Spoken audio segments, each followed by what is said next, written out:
पंजाब नैब लाहौर में आज पेश हुए थे। कौमी एहतसाब ब्यूरो लाहौर की टीम ने अब्दुल अलीम खान से बैरून मुल्क ऑफशोर कंपनी के हवाले से आज पूछताछ भी की। तलात मौसूल हो रही हैं। नैब ने सीनियर सूबाई वजीर अब्दुल अलीम खान को हिरासत में ले लिया है। अभी तक क्या हम खबर से आपको आगाह करें, नैब ने सीनियर सूबाई वजीर अब्दुल अलीम खान को हिरासत में ले लिया है। ऑफशोर कंपनी स्कैंडल में हिरासत में लिया गया है। नुमाइंदा न्यूज़ सुहेल बलोच हमें मज़ीद तफसीलात से आगाह करेंगे। अपडेट कीजिएगा आप हमें, अभी तक क्या डिटेल्स आ रही हैं। और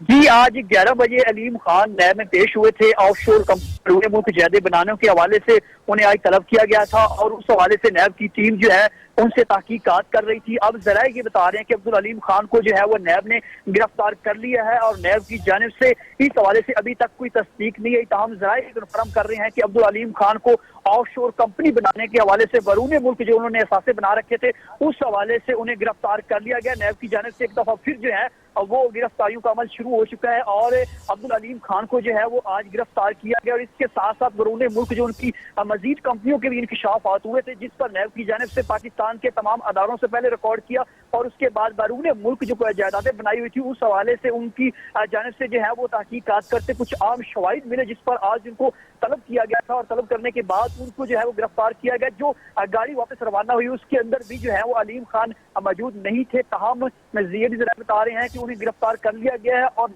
की जानिब से उनके खिलाफ जो आमदन से जायद सजात हवाले से तहकीकात जारी थी उस बुनियाद पर भी और साथ में जो बैरून मुल्क मुतअद्दिद ऑफशोर कंपनियां उन्होंने इंग्लैंड और बताया जा रहा है कि लंदन में उन्होंने बनाई हुई थी उस हवाले से उनकी जितनी भी मनी ट्रेल की गई पाकिस्तान से बैरून मुल्क जो रकम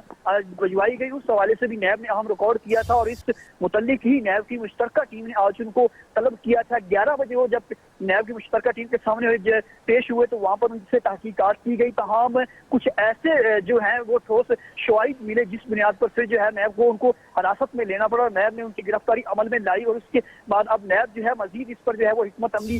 जहर करेगा और देखेगा आया कि नैब की जानिब से पहले ही क्योंकि जितनी भी गिरफ्तारियां होती है उसके लिए चेयरमैन नैब की इजाजत जरूरी होती है और नैब की जानिब से बाकायदा तौर पर ये जो अरसाल किए जाते हैं नोटिस और मरासले के गिरफ्तारी होने जा रही है तो उसके बाद जब चेयरमैन नैब जो है वो इसकी तस्दीक करते हैं और इसकी जो है वो इजाजत देते हैं उसके बाद जो है गिरफ्तारी अमल में लाई जाती है। तो ये भी देखा जाता है कि बोर्ड जो होता है नैब का हेड ऑफिस में वो तमाम तर शवाहिद भी देखता है। शवाहिद देखने के बाद ही जो है वो तमाम तर सूरत हाल जो है मुआयना करने के बाद उस पर जो है गौर करने के बाद कानूनी माहिरीन जो नैब के हैं उनसे तमाम तर जो है वो मुशावरत की जाती है और उसके बाद ये इजाजतनामा जारी किया जाता है। खास तौर पर बड़ी अहम शख्सियात के हवाले से जब गिरफ्तारी लाई जाती है। इसी तरह से जब साबिक वज़ीर पंजाब शहबाज शरीफ की गिरफ्तारी अमल में लाई गई तो उस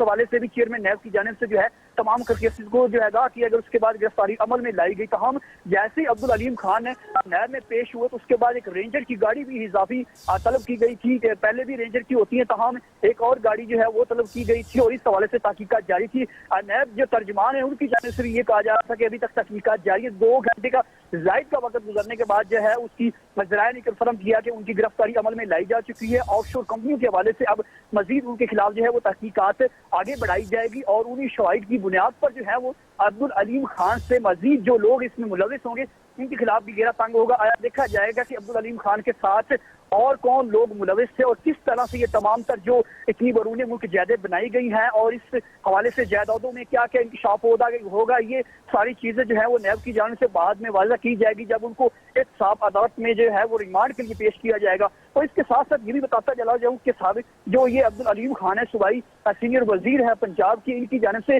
पार्क एवेन्यू में भी केस चल रहा था तो हम उसमें उनको जो है वो छूट दी गई थी और इसके साथ साथ इस केस के अंदर जो है वो तमाम तरह अफसरान जो है वो तहकीकात कर रहे थे। एक अहम जो है पेश रफ्त हुई है नैब की जानिब से पेश रफ्त करते हुए जो अब्दुल अलीम खान है उनकी गिरफ्तारी अमल में लाई जा रही है। सुबह से ही कुछ इस तरह की जो है वो जरा बता रहे हैं आज की पेशी उनकी अहम होगी और इसी पेशी की बुनियाद पर जो है वो उनको जो नोटिस जारी करते हुए उन्हें मतलूबा रिकॉर्ड के हमरा तलब किया गया था। लेकिन जब वो पेश हुए तो पेश होने के बाद नैब के पास जितने भी शवाहिद थी वो भी उनके सामने रखे गए और मजीद उनके सामने चीजें रखते हुए जो गिरफ्तारी अमल में लाई गई। डीजी नैब शहबाज सलीम भी जो है वो नैब ऑफिस में मौजूद है, दीगर अफसरान भी नैब ऑफिस में मौजूद है। इन्वेस्टिगेशन विंग जो था उनकी जानिब से ये कार्रवाई की गई है और कार्रवाई के दौरान उनकी गिरफ्तारी अमल में लाई गई है। इसमें ये और जितनी भी उनकी बाकी जितने भी लोग हैं उनके खिलाफ भी नैब ने तमाम तर डाटा हासिल कर लिया गया, रिकॉर्ड हासिल कर लिया गया। नैब की जानिब से इस व्हाइट कॉलर क्राइम के हवाले से खुसूसी तौर पर जो है वो इन इन्वेस्टिगेशन को टूल दिया जाता है। टूल देने के बाद उसमें तमाम तर चीजें को मुआयना किया जाता है, देखा जाता है, उसके बाद ही गिरफ्तारी अमल में लाई जाती है। और इसी बुनियाद पर आज जो है वो सीनियर सूबाई वजीर जो है पाकिस्तान तहरीक से उनकी गिरफ्तारी अमल में लाई जा चुकी है और अब इस पर मजीद तहकीकात और पेशरफ्त जो होगी उस पर नैब मजीद वजाहत अपनी देगा। जी ये भी बताइएगा सुहेल कि अभी उनको कहाँ मुंतकिल किए जाने का इम्कान है? क्या अभी नैब दफ्तर में ही उनसे मजीद पूछताछ की जाएगी? क्योंकि आपने बताया कि जो उनकी गाड़ी रवाना हुई है वापस वो उसमें भी मौजूद नहीं है और करीबन कुछ घंटों बाद आप बता रहे हैं कि जराए ने यह तस्दीक किया कि वो ज़ेरे हिरासत हैं, या अभी भी इसका बाकायदा ऐलान हुआ जाना है? जी बिल्कुल, अगर बात करें कि खास तौर पर अब जिस तरह से नैब में कोई भी इन्वेस्टिगेशन चलती है तो उसको खुफिया तरीके से जो है वो खुफिया जो विंग है वहां पर मुलजिम को बुलाकर उससे तहकीकात भी की जाती है, उससे रिकॉर्ड भी हासिल किया जाता है, उसको किसी भी सूरत में जो है वो ऑनियर नहीं किया जाता, अफशा नहीं किया जाता। और इसी हवाले से अलीम खान को भी खुफिया तौर पर जो है तहकीकात जारी थी। और दूसरी बात अगर करें कि उनको रखा कहाँ जाएगा, क्योंकि नैब की अपनी जो जेल है और उसी जेल के अंदर तमाम मुलजिमान को रखा जाता है, यहाँ से उन्हें किसी भी दूसरी जेल या किसी भी जगह पर मुंतकिल नहीं किया जाता। हाँ, ये होता है कि जब गिरफ्तारी अमल में लाई जाती है तो उसके बाद एहतसाब अदालत में मजीद तहकीकात के लिए मुलजिम को पेश किया जाता है और उनका जिस्मानी रिमांड हासिल किया जाता है। उस दौरान भी नैब के प्रोसिक्यूटर जो है वो ठोस दलाइल देते हैं जिन बुनियाद पर जो है वो एहतसाब अदालत की जानिब से देखा जाता है कि आया कि इसमें जिस्मानी रिमांड की जरूरत है, तो फिर जो है वो एहतसाब अदालत के जज की जानिब से जो है वो जिस्मानी रिमांड दिया जाता है। और उसके बाद नैब फिर जिस तरह से उनके पास शवाहिद होते हैं उसी बुनियाद पर तहकीकात को आगे ले जाया जाता है और उसी तहकीकात की बिना पर जो है वो मजीद जो इसमें कड़ियां मिलती हैं, जो लोग इंकशाफात होते हैं उनको भी जो है वो कानून के शिकंजे में लाया जाता है और उनकी गिरफ्तारियां भी अमल में लाई जाती हैं। अभी तक जो नैब के तर्जमान है उनकी जानिब से वजाहत काम नहीं आई थी, लेकिन जराए ने कन्फर्म किया कि उनकी गिरफ्तारी अमल में लाई गई है। अब उनकी एरिया के नाम और उनके अजीज़ो कारिब के नाम भी जितनी जायदादें थी उस हवाले से बाकायदा तौर पर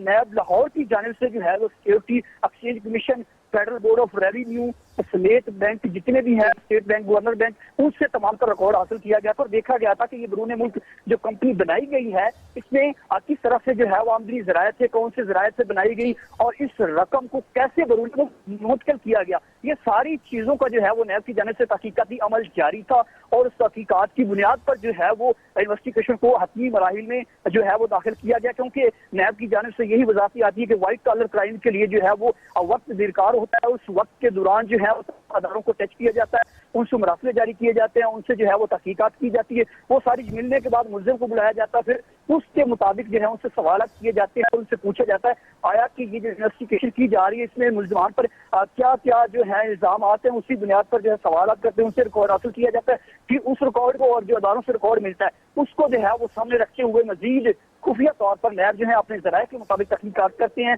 और तहकीकात करते हुए तमाम रिकॉर्ड हासिल किया जाता है। जबकि अलीम खान के हवाले से बैरून मुल्क कंपनियों के नैब की तहकीकात में काफी रुकावटें पैदा हुई, क्योंकि बैरून मुल्क